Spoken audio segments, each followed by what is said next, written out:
you don't know about Eddie Murphy. Edward Regan Murphy is an American actor, comedian, writer, and singer. He rose to fame on the sketch comedy show Saturday Night Live, for which he was regular cast member from 1980 to 1984. Murphy has also worked as a stand-up comedian and was ranked number 10 on Comedy Central's list of the 100 greatest stand-ups of all time. Enough with the intro. Now let's get back to our discussion topic. Number 1. His dad wanted to be an actor. Charles Edward Murphy, Eddie Murphy's father, may have worked as a transit police officer. However, he really wanted to be an actor and comedian. Sadly, he passed away in 1969 when Eddie was just 8 years old. Number 2. He had a traumatic early childhood. His mother was a telephone operator and his father worked for the transit police while also moonlighting as an amateur actor and comedian. He grew up the Bushwick neighborhood of Brooklyn, New York. Murphy's parents, Charles and Lillian, split up when Murphy and his older brother Charlie were young. Not long after his father died, Eddie's mother became ill. Both Eddie and his brother Charlie lived in foster care for a year. In interviews, Murphy has said that his time in foster care was influential in developing his sense of humor. Their dad was murdered by his girlfriend a few years later. In an interview with Rolling Stone, Murphy said, "Up until 8, every year it was something traumatic going on. I'm sure all of that repressed."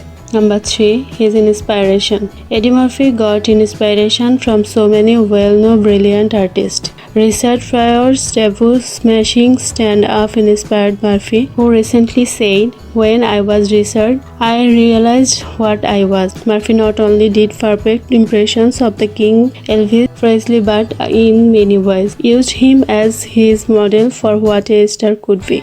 Murphy emulated Cosby's storytelling approach in his act, but result when the comic criticized him for using too much profanity. Number 4. His followers. As he got inspiration from these well-known artists, he also was the inspiration of other artists too. Chris Rock followed Murphy's trail from Saturday Night Live to Hollywood. The two plan to co-star in an upcoming heist comedy. When Martin Lawrence plays multiple roles in films like Big Mama's House, he is borrowing a street from Murphy's playbook. Daffel, who shares Murphy's blend of easygoing charm and biting wit, had a breakout role in The Nutty Professor. Number 5. His first sketches were extremely offensive. They mostly revolved around swearing, racism, fat shaming, and homophobia. Number 6. He spread misinformation about AIDS in the 80s. In this show, Delirious, he went on a long anti-gay rant, which included him admitting he was scared of gay people and insisted you could get AIDS from people kissing. He didn't admit he was wrong until 1996. Number 7. He had a singing career. Back in the 80s, he had a brief music career with 2 hit singles, Party All the Time and Put Your Mouth on Me. The only song that he is really remembered for is I Am a Believer from Shrek. On a number of occasions, Murphy has provided background vocals for songs released by the soul rock group The Bass Boys. One of the band's songs, The Boys Are Back in Town, was featured in 48 Hours. In the scene when Sammy and Akim go to a club, the song playing in the background is I Got It by Eddie Murphy.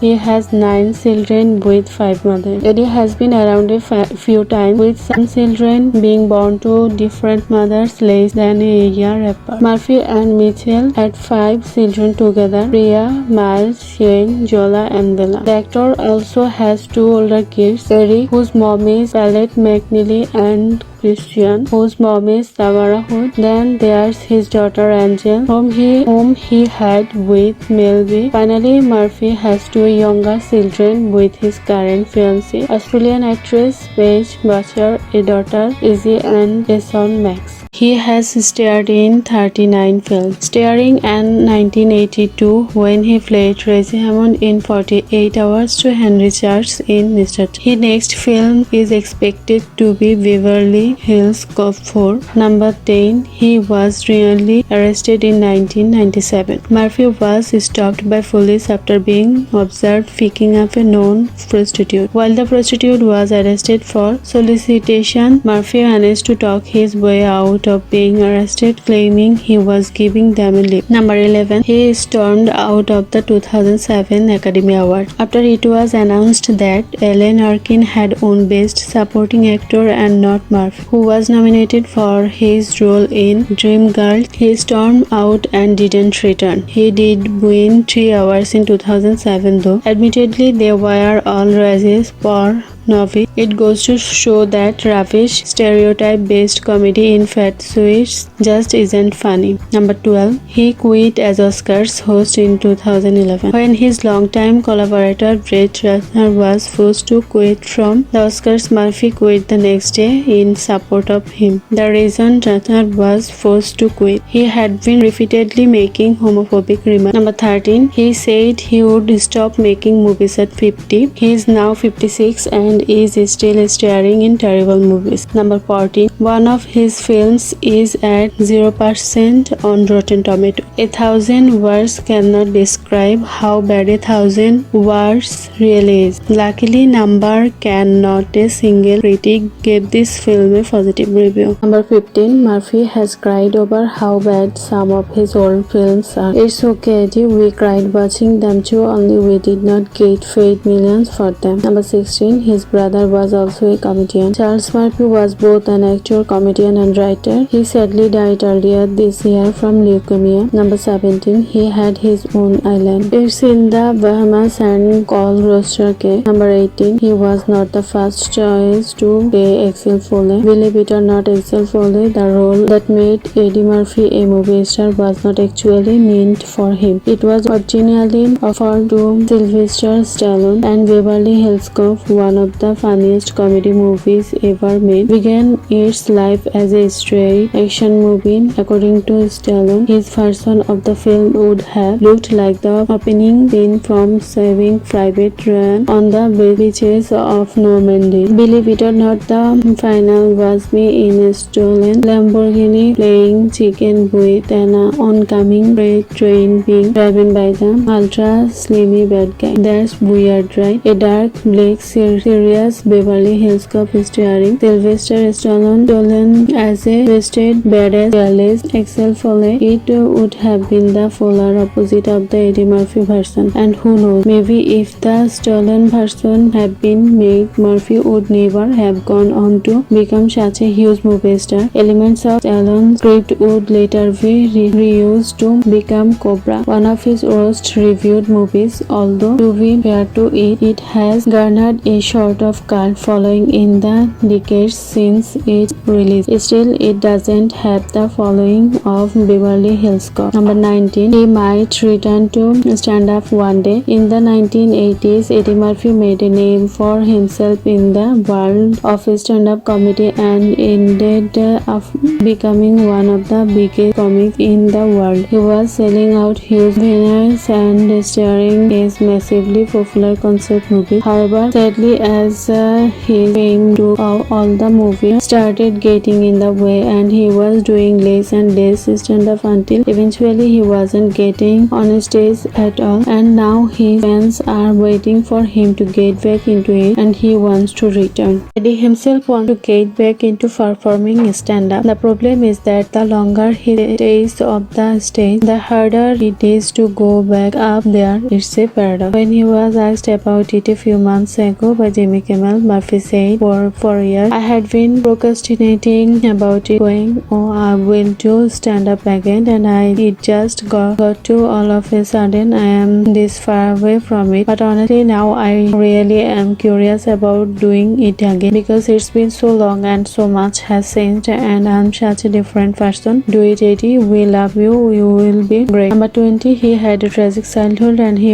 has a sense of humor about it. Eddie Murphy's childhood was marked with some pretty dramatic moments of tragedy, but like all great comics and in Murphy fashion, he has a sense of humor about it. Murphy explained what happened with his parents when he was growing up once in an interview with Rolling Stone magazine. It was candid, but he was also cracking jokes about it in the interview, almost like he was workshopping a stand-up bit about the tragedies that befell the Murphy family during his youth. He told Rolling Stone, my mother and father father broke up when I was 3 and he died when I was 8. So I have very dim memories. He was a victim of the Murphy charm. A woman stabbed my father. I never got all the logistics. It was supposed to be one of those crimes of passion. If I can't have you, no one else will kind of deal. Someone said to me one day, that's why you don't trust women. Get the fuck out of here. What are you, a fucking psychiatrist? It's the mark of a truly great comic when someone can recover from such a tragic childhood and come out the other end laughing about it. Number 21. He only did the naughty proposal to prove he still had it. When the 80s decade was coming to an end, a lot of people were using Eddie Murphy as, in his words, a whipping boy. It was easy to crap all over his career and say that he had lost it and he would never have a hit movie again. So he decided to make them eat their words by throwing himself and all his talents into the Nutty Professor, a remake of the Jerry Lewis classic. He explained the cycle of this kind of thinking. I had a bunch of movies that didn't work. People were saying it is not good. So I was like, not good. Let me show you what I can fucking do. I will do something where I play all these different characters. It's a trip. It seems every 5 or 6 years you have to do something to remind them that they like you. Then you get offered a bunch of stuff because you were in a hit, and some of the movies might be shitty, but they throw so much paper at you that you can't say no to it. That happens a bunch in this town. The problem when you are doing those play for a lot of paper though is on TV. They show your hit right next to your flop on there forever. Number 22. Improvisation on his role in Saturday Night Live. Eddie Murphy was never intended to be a proper cast member on Saturday Night Live. Jane Domanian was producing at the time and she was getting the cast together for the new season. At the time, SNL wasn't very progressive. To be perfectly honest, it still isn't, and so there was only room for one black cast member. It was supposed to be Robert Townsend, who replaced Charlie Burnett after he fell through. Domanian was asked to give Murphy a chance by his agent and one of the ghostwriters, so she brought him in after Townsend failed to sign his cast member contract for whatever reason and stuck him in the background of every sketch. She really did not want to give Eddie Murphy a chance. Anyway, one day Domanian was stuck off a creek without a fiddle or enough material to fade out the Ray Durkin episode. Murphy jumped in and started doing some racially charged stand-up material. After that, he was promoted to featured flair and went on to become one of the biggest stars in entertainment history. Just think, if Burnett was available or Townsend had signed his contract, we could be living in a world where the name Eddie Murphy means nothing. Number 23. He paid for Red Fox funeral. Red Fox, one of the all-time comedy greats, was one of Eddie Murphy's biggest comedic influences when he was starting out in stand-up. Murphy would eventually go on to cast Fox in a role in his movie Harlem Nights and also created and produced a whole sitcom as a comeback vehicle for him called The Royal Family. Sadly, during the production of the first season of The Royal Family, Fox died. The network tried to network the show, but no one wanted to watch a Red Fox show without Red Fox, so they can't eat. Thanks to his well-known cocaine habit, Fox and managed to die without a penny to his name, so his family couldn't afford to give him a proper send-off. Fortunately for them, Eddie Murphy died have quite a few pennies to his name, and he idealized Red Fox, so he was happy to throw in all the cash that was needed to give Fox the funeral that a legend of his stature deserved. After Red Fox died, Murphy mourned his passing by saying, "Clearly Red Fox stood alone and stood the test of time. We all learned from him and will miss him greatly." Number 24. He was considered for a lot of iconic movie roles. Like many big movie stars, Eddie Murphy has been considered for a lot of roles in movies that went on to become famous. As it turns out, he has missed a lot of big opportunities, but when you are a huge star and you are getting sent every script in town in the hope that you will love it and champion it into into production when you are going to have to turn a lot of them down, and some of them will turn out to be missed opportunities. A lot of them will also turn out to be bullets you dodged. Eddie Murphy was the original choice to play Winston Jellimore in Ghostbusters. In fact, the role was written especially for him. He was also considered for the Steve Martin role in Dirty Rotten Scoundrels, the Morgan Freeman role in Driving Miss Daisy, the Chris Tucker role in Rush Hour, and the Bob Hoskins role in Who Framed Roger Rabbit, the latter of which he regrets turning down. He thought a live-action animation hybrid would be a failure, but of course it wasn't, and now when he watches it he feels like an idiot. He was even considered at one point to play Malcolm X and the Grinch. Number 25. He is huge Star Trek fan. Eddie Murphy is such a cool guy and he embodies everything that made the 80s cool. So he is the last person that you would expect to be a Star Trek fanboy, but you will never guess what he is. He might even be the science fiction phenomenon's biggest fan. He was even considered for a role in one of the movies based on the show. The fourth theatrical movie based on the show was the trickiest one to pull off, since it involved the character going back in time to present day art to save the world. Steve Merson, one of the screenwriters who worked on the movie, told the Hollywood Reporter that the story involving Earth and Wells never got any flack from Paramount, the studio that was making the movie, but the behind-the-scene drama was mostly about casting. Merson explained it was always the same story that got approved, but the original draft included a part for Eddie Murphy. Eddie was on the lot at Paramount at the time and arguably was the biggest star in the world. They had told us he was a huge Star Trek fan. Sadly, the plan fell through and his character was replaced by Catherine Hick's Dr. Gillian Taylor. Number 26. He started stand-up early. During his time at Roosevelt Junior Senior High School in Roseville, New York, Murphy regularly tried out his stand-up routines on his fellow students. They loved his impromptu performances in the auditorium and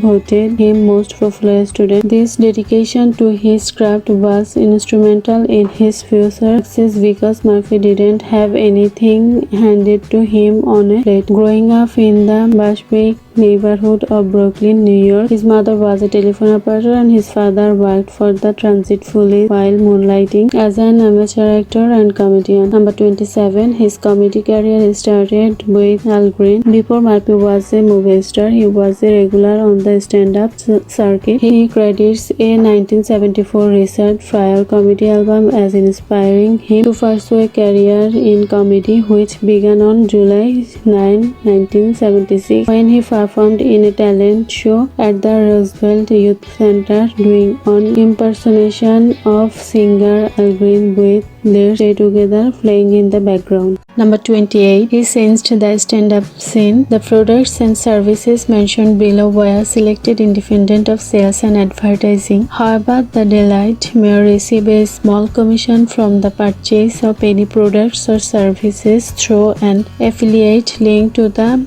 retailer website. Murphy's first filmed comedy special, Delirious, was filmed in 1983 in Washington, D.C. Its success led to a wide theatrical release for his next comedy film, Eddie Murphy Raw, which was filmed in the Felt Forum section of Madison Square Garden in New York and released in 1987. Eddie Murphy Raw grossed $50 million at the box office, the highest amount ever for a stand-up special. Today, it remains the number one stand-up film of all time at the box office. Number 29. He was a Saturday Night Live favorite. From 1980 through 1984, Murphy was a regular cast member on Saturday Night Live. One of his most famous sketches, White Like Me, saw Murphy using makeup to go undercover as a white man through a range of everyday experiences like taking a bus and going to the bank. He used humor to draw attention to the numerous privileges white men receive on a daily basis. Other notable characters included an adult version of the Little Rascals character Bushwick and the scornful green clay Gumby, whose trademark slogan "I am Gumby, damn it" became an SNL catchphrase. In Rolling Stone 2015 ranking of every SNL cast member, Murphy came second behind John Belushi. Murphy himself described SNL as like Harvard for a comic actor. Number 30. He killed off Bushwick. It was the public's love of the Saturday Night Live character Bushwick that led to his demise. Murphy grew so tired of fans demanding that he perform as Bushwick in public that he asked SNL writers to kill him off. On May 12, 1983, viewers watched the sketch Bushwick Dead America Mourn, in which Bushwick is assassinated in front of 30 Rockefeller Plaza. Number 31. His big screen debut was in 48 Hours. In 1982, Murphy starred in the film 48 Hours alongside Nick Nolte. To promote the movie, Nolte was lined up to host Saturday Night Live on December 11, 1982, the Christmas episode, but was too ill to fulfill his role. Murphy stepped in, opening the show with the phrase, "Live from New York, it's the Eddie Murphy Show." He became the only SNL cast member to host while still a regular. Number 32. He doesn't read reviews. In 1984, Murphy landed his first solo leading role in the comedy film Beverly Hills Cop. It was a huge hit, but it got some negative reviews. Murphy learned from this experience, telling Rolling Stone that he realized early in his career that he had to block out the criticism. "I remember when Beverly Hills Cop came out, they gave it some horrible reviews. Back then I would listen and treat." He said, "Now I don't listen to anything. I haven't read a newspaper in 20 years. I don't look at the computer or anything. You have to have a filter on what you let in." Number 33. His directorial debut was a hit. In 1989, Murphy made his directorial debut with Harlem Nights. It was a financial success, grossing over $60 million at the box office and a hit with Murphy's fans. But it didn't go down too well with critics. Harlem Nights offers a depressing answers to that not entirely pressing question: will success spoil Eddie Murphy? It looks as if it has, wrote Richard Schickel intent. Number 34. He was friends with Michael Jackson. In 1992, Murphy appeared in Michael Jackson's Remember the Time video alongside Magic Johnson and Iman. The following year, Murphy released the single What's Up With You, featuring none other than Jackson himself. Murphy gave Rolling Stone insight into his friendship with Jackson. "There was a whole regular person in there," he said. "Michael is much more in touch than you'd ever imagine. He wasn't off in Neverland and not aware of the world that was spinning around him. The problem was the drug." Number 35. He's only been legally married once. Much is made of Murphy's colorful love life, but he's only been married once. He first met his future wife, Maureen Mitchell, in 1988 at an NAACP Image Awards show. They lived together for almost 2 years before getting married on March 18, 1993 at the Grand Ballroom of the Plaza Hotel in New York City in front of 500 guests. In 2005, Murphy announced that he and Michelle were divorcing. He dated a spicy girl. After his divorce from Michelle was finalized in April 2006, Murphy began dating former Spice Girl Melania Brown, who became pregnant and said the baby was Murphy's. Murphy, who by this point was dating businesswoman Tracy Edmonds, publicly questioned the baby's paternity, saying on a Dutch TV show, "We are not together anymore and I don't know whose child that is until it comes out and has a blood test. You shouldn't jump to conclusions, sir." Mel V recently said Murphy would always be the love of her life. "We had something special that I have never really truly felt with anybody else," she told Piers Morgan. He told a DNA test to determine paternity. Brown gave birth to a baby girl, Angel Irish Murphy Brown, on Murphy's 46th birthday, April 3, 2007. On June 22, 2007, Brown's representatives told people that a DNA test had confirmed that Murphy was the father. "He is the baby's father, it's official," said a source. "The baby is undoubtedly 110% his." At this point, Murphy was in a relationship with businesswoman Tracy Edmonds, former wife of dead Babyface Edmonds. he exchanged vows with Tracy Edmonds. Murphy and Edmonds exchanged marriage vows on January 1, 2008 in a private ceremony on an island of Bora Bora, but they never made it legally binding and split soon after. 2 weeks later, the couple released a statement saying, "After much consideration and discussion, we have jointly decided that we will forego having a legal ceremony as it is not necessary to define our relationship further." They called the Bora Bora wedding a symbolic union, but said that they had decided to remain friends. He is a doting daughter. Paternity tests and overlapping relationships aside, Murphy is a devoted father to his 10 kids. In December 2018, his daughter Brida shared a rare family photo on Instagram. It shows the entire brood, including Butcher and Murphy's youngest child, Max Charles Murphy, who was born on November 30. However, you won't ever see Murphy himself using social media. He told Rolling Stone, "The computer is a trip to me. Sit in a room, everybody is on their computer or phone. I don't do any of it." He is the voice of Donkey in Shark. Recent years, Murphy has become a regular as a voice actor in kids movies. Characters he has voiced include Thurgood Stubbs in the PJS, the Chinese dragon Mushu in Disney's Mulan, and most famously Donkeys in the Shark series. Murphy didn't reprise his role for the TV special Scared Sharkless and was replaced by Dean Edwards, but he was back as Donkey in Donkey's Christmas Sharktacular. For his voice work as Donkey in the animated features Shark, Murphy received a BAFTA nomination for Best Supporting Actor. The nod marked the first time a voice-over role was given such a nomination. Jeffrey Katzenberg, produced Shark, has known Murphy since the beginning of their film careers. They had always planned to do an animated film together. So when Shark came around, Katzenberg only recommended Murphy for the role. He owned favorite voice. At Nickelodeon's 24th Annual Kids' Choice Awards in 2011, Murphy was awarded favorite voice from an animated movie for his role as Donkey in Shark Forever After. Murphy managed to avoid getting slim, but Modern Family star Rico Rodriguez and comedian Russell Brand got covered in the trademark green go as they presented Murphy with his award. He has a Golden Globe. After receiving Golden Globe Award nominations for his performance in 48 Hours, the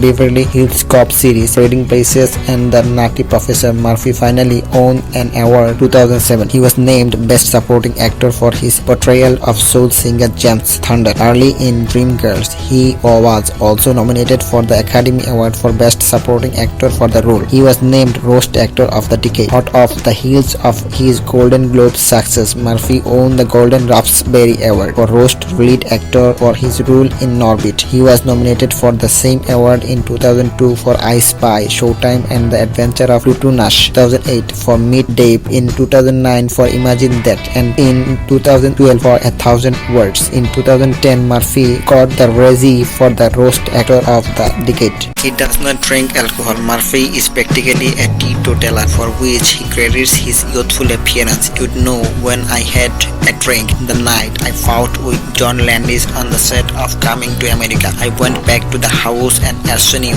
got me drunk, and I got drunk on my honeymoon. When I drank 3 glasses of champagne," he told Rolling Stone, "I am terrible. I don't throw up if I drink, but I cannot drink. That's why I look 35. I don't drink and no stress." He is a homebody. Murphy is often thought of as being a recluse, but he set the record straight with Rolling Stone. "I leave my house all the time, but I am not at all the Hollywood bird. I am grown, and where else am I supposed to be?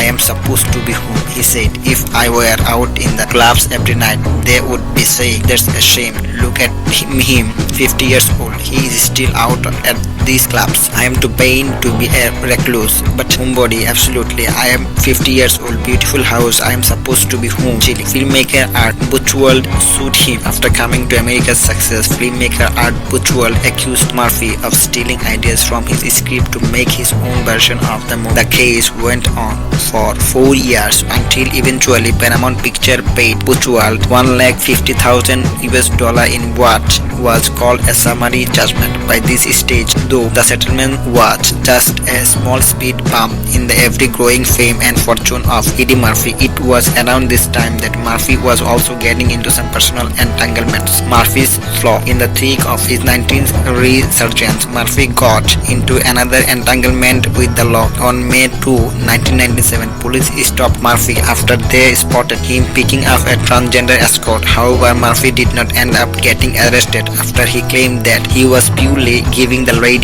a ride. In his words, he was just being a good Samaritan. In the end, the escort earned enough money from the sheer publicity and pursued a career in professional dancing. Mother issues. Some guests commented on the bubbling tensions that mainly involved Murphy's mother, Lillian. Lillian basically said, "It's me or her," to Eddie, one guest said. Another attendee claimed that his mother never liked her or her mother, and she really went off on Tracy and Jackie.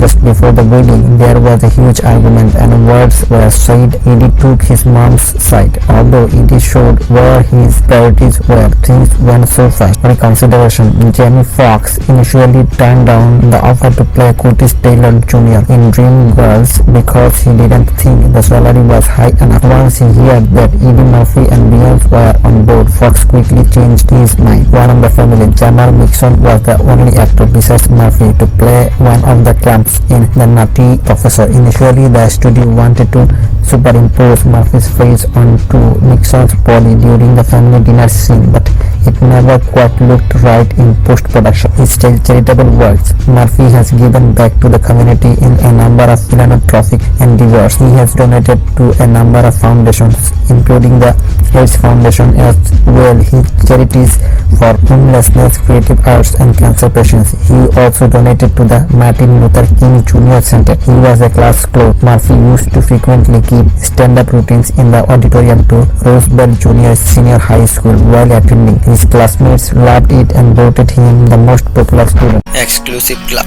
While still getting his start in showbiz, Murphy would frequent the Bay Area Comedy Club where he started to get a following. The club has seen the start of a number of prominent comedy and acting careers. Robin Williams and Whoopi Goldberg also performed at the club on occasion. Walk of Fame in 1996, Murphy seemed to be at the height of his comedic powers and the command he could have at the box office. His huge career was in turn recognized with a star on the Hollywood Walk of Fame. You can find the star at 7000 Hollywood Boulevard. Life's a Joke. Towards the end of Beverly Hills Cop, Murphy's character Axel Foley rants about writing an article called Michael Jackson Sitting on Top of the World. The article exists in real life, but with one caveat. Playboy published an article called Eddie Murphy Sitting Top of the World, a man of many faces. Playing multiple characters within the same film has become something of a trademark for Murphy to show out his career. The first time he ever